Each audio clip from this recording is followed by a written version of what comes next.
delighted and excited to have as our guest speaker Helen Clark. Helen is going to talk about what Europe can do to advance development goals. Development is good for Europe, right? Growing economies, more consumers, more markets. Europe's role in this has just been incredibly important because it has been prepared to lead. It has been prepared to put up ambitious targets. And I know these are not easy debates within Europe. You know, you have your coal-dependent economies too. It's been tough.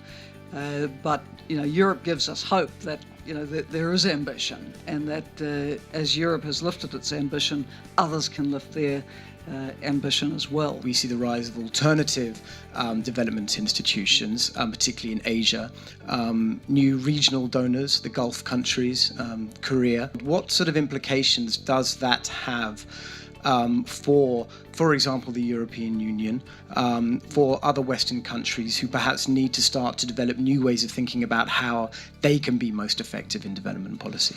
I think for the Western development partners, a lot of focus has to be on how to be catalytic with the support. Catalytic in the sense of supporting the capacities of developing countries to actually access the wide range of other development finance that is out there. Ebola, you're here to address an Ebola conference here in Brussels tomorrow.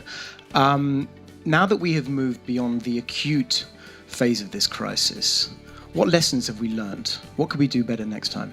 Ebola.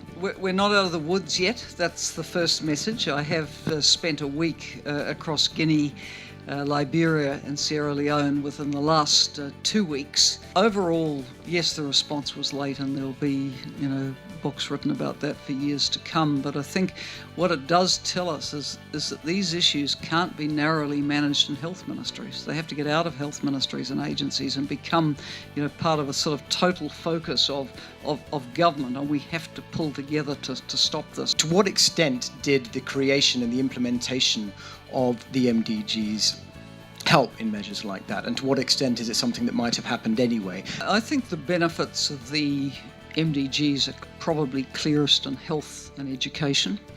I do think that if you have specific goals and targets and you mobilise partnerships and funding streams around them, you will get results.